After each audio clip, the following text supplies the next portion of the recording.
ప్రపంచానికి దిక్సూచిగా future city నిర్మిస్తామని Telangana CM Revanth Reddy చెప్పారు.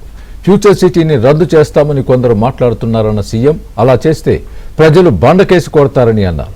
శుక్రాచార్యుడు ఫామ్ హౌస్ లో పడుకుంటే మారీచుడు సుబాహు జనంలోకి వచ్చారని సీఎం రేవంత్ తెలిపారు.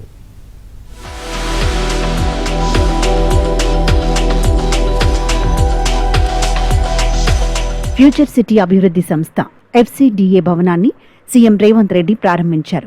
బిల్డింగ్ లోగో, వెబ్సైట్ ను ఆవిష్కరించారు. ప్రపంచానికి దిక్సూచిగా ఫ్యూచర్ సిటీ నిర్మాణం జరుగుతుందన్న సీఎం రేవంత్ టోక్యో, సింగపూర్తో పోటీ పడుతుందన్నారు. ప్రపంచ దేశాలను ఫ్యూచర్ సిటీకి తీసుకొస్తామన్నారు. ఫ్యూచర్ సిటీని రద్దు చేస్తామని కొందరు మాట్లాడుతున్నారని, అలా చేస్తే వారికి భవిష్యత్ ఉండదని సీఎం హెచ్చరించారు. ఈ సంకల్పాన్ని అడ్డుకోవాలని ఈనాటి రాక్షసులు కడుపు నిండా విషం పెట్టుకొని కళ్ళల్లో నిప్పులు పోసుకొని ఇక్కడనే కాదు అమెరికాకి వెళ్ళి ఫ్యూచర్ సిటీని మేము రాగానే రద్దు చేస్తామంటారు. అయ్యా, మీరు రద్దయిపోయిన 1000 నోటు లాంటోళ్ళు. మీకు గతమే ఉంది కానీ మీకు భవిష్యత్తు లేదు.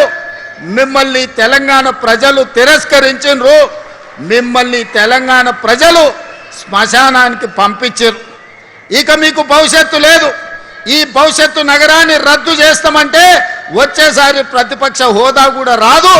ఈ ప్రాంత ప్రజలు బండకేసి కొడతారని ఈనాడు నేను చెప్పదలుచుకున్నా.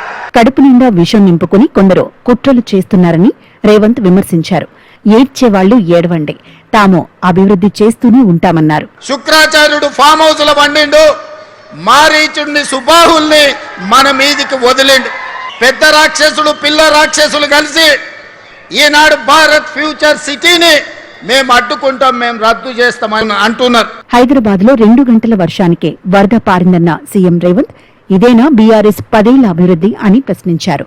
చెరువులు, నాలాలు కబ్జా చేస్తే సహించేది లేదని హెచ్చరించారు.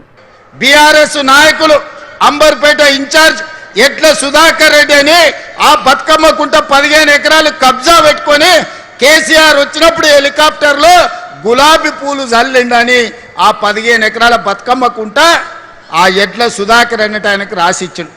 వాళ్ళ తాత జాగీరా రాసి అని కానీ నేను అడుగుతున్నా. ఆడబిడ్డలు బతుకమ్మలు ఆడుకొని బతుకమ్మలు వదిలే బతుకమ్మ కుంటను దుర్మార్గులు చెరబడితే ఈనాడు నిర్దాక్షిణ్యంగా ఆ అక్రమార్కుల పని బట్టి ఈనాడు బతుకమ్మ కుంటను పునరుద్ధరించడం. ఒకప్పుడు హైటెక్ సిటీ అంటే కొందరు నవ్వారని, ఇప్పుడు ఆ ఫలితాలు చూస్తున్నామన్నారు సీఎం రేవంత్. తెలంగాణకు 60% ఆదాయం హైదరాబాద్ నుంచే వస్తోందని ఆయన గుర్తు చేశారు.